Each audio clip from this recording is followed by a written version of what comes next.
또 하나는 그때 쓸만한 돈을 만들어 놓는 일을 해야 된다는 거죠. 명확한 두 가지 목표. 하나는 뭐냐면 일단은 기회가 왔을 때 카운터펀치를 날릴 수 있는 나만의 원칙부터 해서 기술을 익히는 거. 투자에서도 경험과 어떤 그런 지식에 의해서 내가 확실하게 견지하는 원칙들이 있어야 된다는 건데,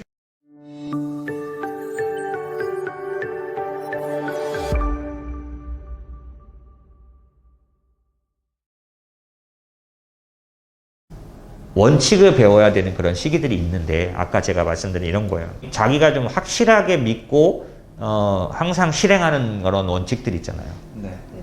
분야마다 조금씩 있을 거예요. 네. 그래서 사람들의 관계에 대해서도 제가 각자 자기가 가진 원칙이 있잖아요. 네. 예를 들면 이런 사람을 만나면 이 사람은 피해라, 대부분. 뭐 이러든지. 하여튼 이런 식으로 경험과 그런 걸 통해서 굳어진 어떤 자기만의 원칙들이 있잖아요. 네. 대인관계 원칙, 배우자나 상대방에 대한 원칙, 뭐 이런 것들이 있잖아요. 네. 그런 것처럼 이 투자에서도 경험과 어떤 그런 지식에 의해서 내가 확실하게 견지하는 원칙들이 있어야 된다는 건데, 그 원칙은 아까 데이트레이더 예를 드린 것처럼 네. 너무나 간단하고 심플한 원칙인데도 지금 이 서울시에 각자 방에 앉아 있는 데이터들의 뭐 99%가 그걸 못 지켜요. 그걸 지키면 어떻게 되느냐? 일찍이 독립하죠. 그리고 훨씬 덜 스트레스 받는 환경 속에서 전문 투자자로서 매 데이트레이더로 살아갈 수 있거든요. 근데 99%는 수명이 짧아져요. 왜냐 아까 말씀드렸죠. 수명이 짧아지는 경우 5천만 원으로 시작했는데 4,500만 원 남아서 잡주하게 되는 스토리를 말씀드렸죠. 네. 예, 이런 게 대부분의 스토리예요.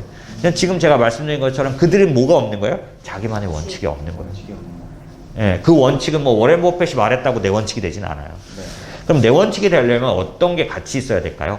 우선은 정말 어디에서도 통하거나 굉장히 좀 중요한 어떤 효과적인 어떤 원칙을 내가 알거나 들어야 되겠죠. 네. 접해야 되겠죠. 그 다음에는 뭐냐면 내가 그게 내 몸에 체득될 대로 될 수 있도록 체험이 있어야 되겠죠.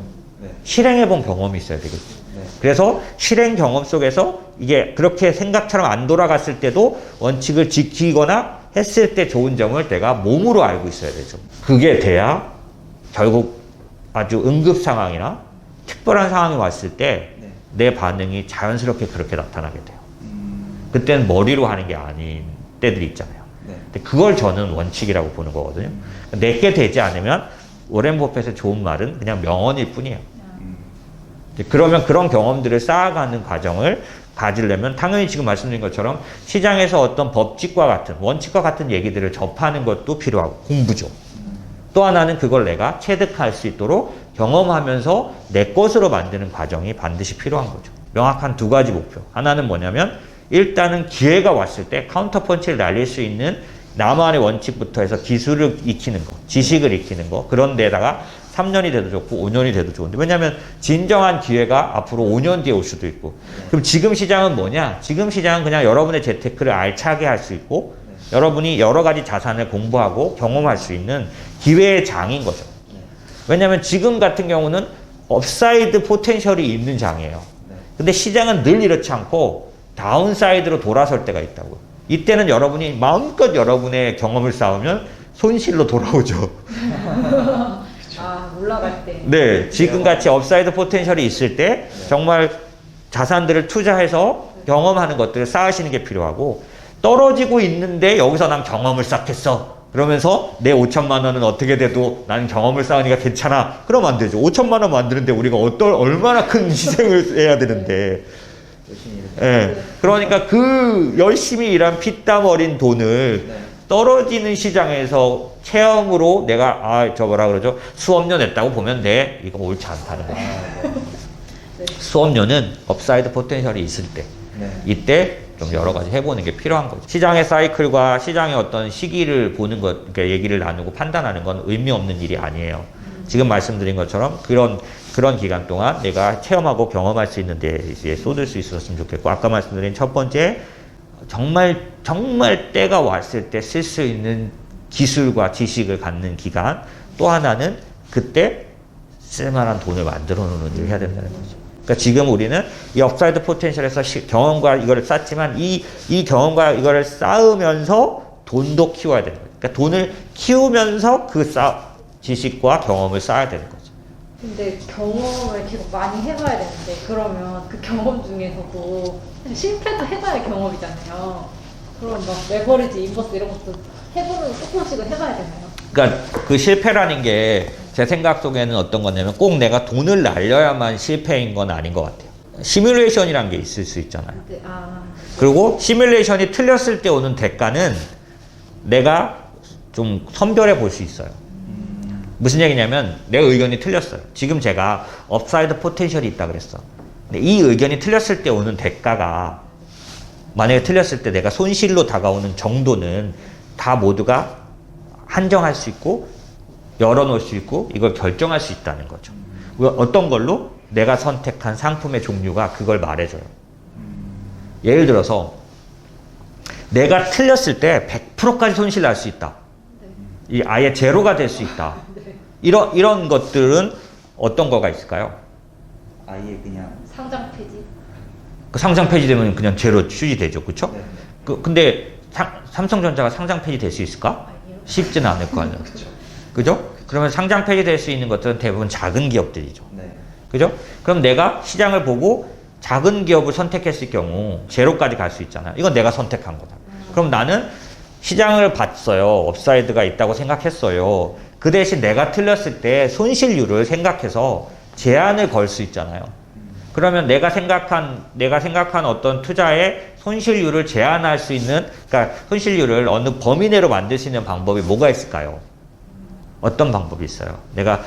지금 아까 경험이 필요하다고 말씀하셨잖아요. 그러니까 생각만 하고 시뮬레이션을 머릿속에서만 한 다음에 끝내면 약간 아쉬움이 있는 거예요. 네. 네. 그죠? 왜냐하면 실제로 돌아가는 거를 이게 그래요. 시뮬레이션을 하고 나면 잘 안 봐. 맞아요. 근데 돈이 좀 들어가면 맞아요. 보게 돼. 맞아요. 네.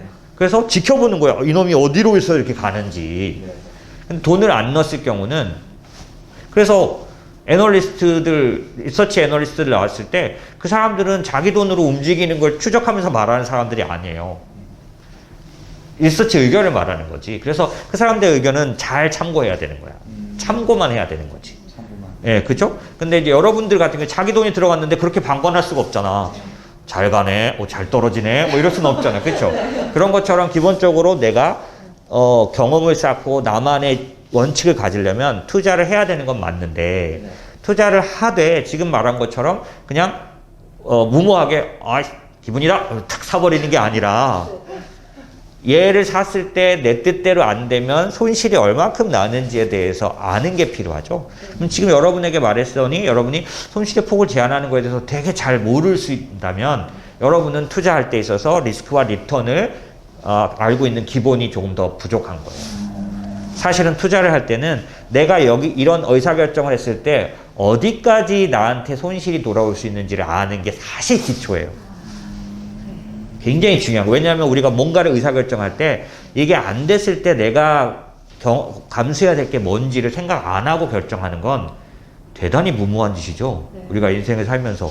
네. 그렇잖아요. 근데 일상생활에서는 그걸 자연스럽게 해내면서 투자할 때는 왜 안 하냐. 내가 이 주식을 샀을 때 뜻대로 안 됐을 때는 어떤 일이 벌어질 수 있는지 내가 감수할 수 있어. 그랬을 때 그거라고 하면 하는 거예요.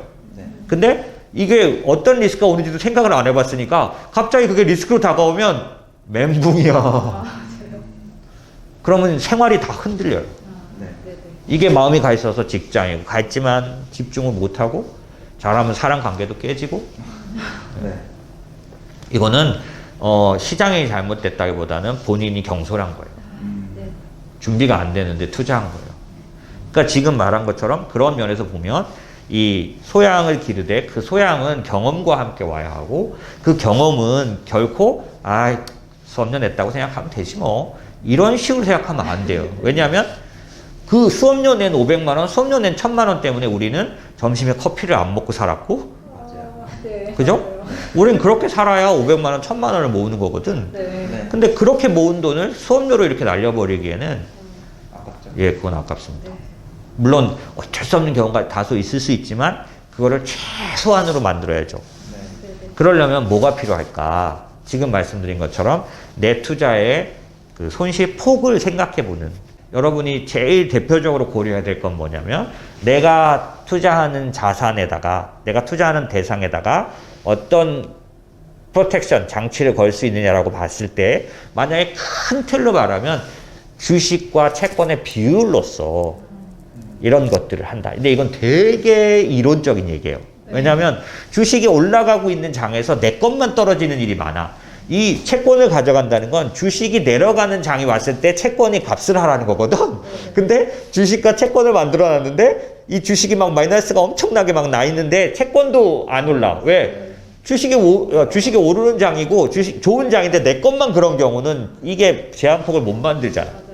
그런 것처럼 이거는 어떤 자산 배분이라는 거의 원칙적인 얘기들, 그런 어떤 이걸 뭐라고 하냐면 상관관계라고 하는 거예요. 그래서 하나가 올라갈 때 얘가 올라갈 땐 반드시 반대로 가는 자산을 같이 넣어놓으면 얘가 올라간다고 생각한 게 틀리면 얘가 올라갈 거 아니야. 그리고 얘가 올라가 버리면 반대로 간 것만큼만 요만큼이 덜 먹는 거잖아. 하지만 어쨌든 수익이 나는 거죠. 예, 그리고 이쪽의 포지션이 이쪽에 관련된 어떤 배수가 항상 더 크게 돼 있기 때문에 얘를 빼고도 수익이 남는 방식인 거죠. 하지만 어떤 거예요?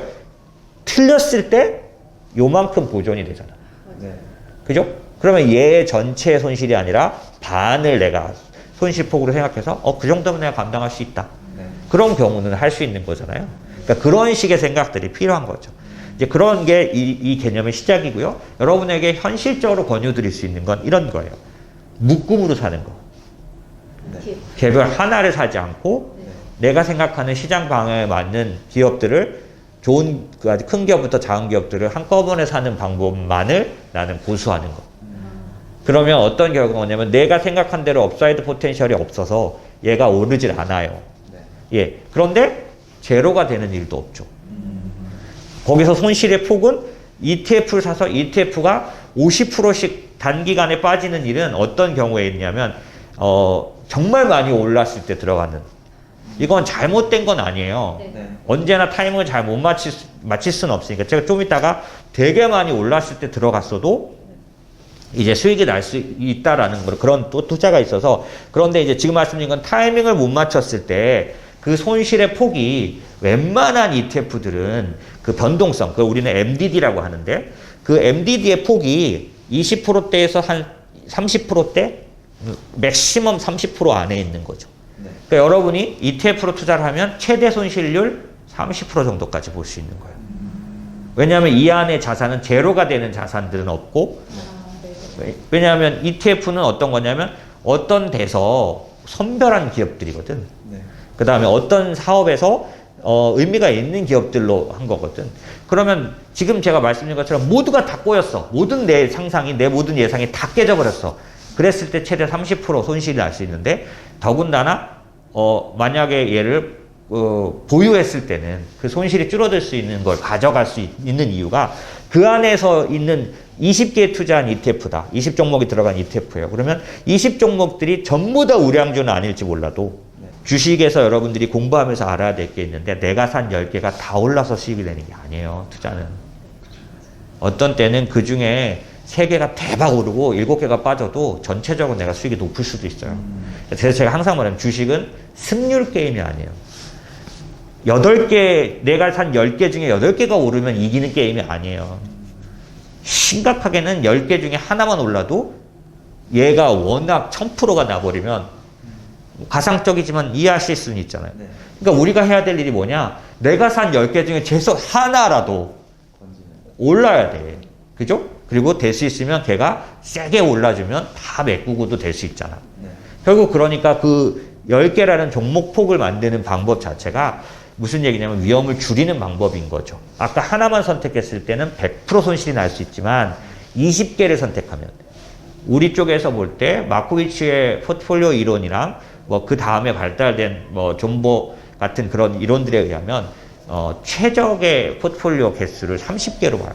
그러니까 30개가 제일 좋다는 게 아니라 30개 이상. 그런데 30개에서 50개가 되고 100개가 돼도 위험을 줄여놓는 정도는 작아져요. 30개가 될 때는 팍팍팍 위험이 줄어요. 거의 28% 정도 줄일 수 있는 거죠, 위험을. 그런 식으로 선별을 하는 그런 투자? 그걸 내가 처음에는 그런 내에서 움직이는 거예요. 지금 말씀드린 것처럼 우리가 소양을 쌓는다고 함은 이 내가 어떤 거에 대한 투자 의사나 뷰를 가져보고 그거에 따라 포지션을 쌓아보고 포지션을 만들어 보는 데까지 가는 건 분명히 필요하다. 다만 이 포지션을 만들 때 손실의 폭을 생각해 보는 게 굉장히 중요하다. 그리고 가능하면 손실의 폭을 제한할 수 있는 다양한 방법을 알고 있고 그걸 실천하는 게 필요하다.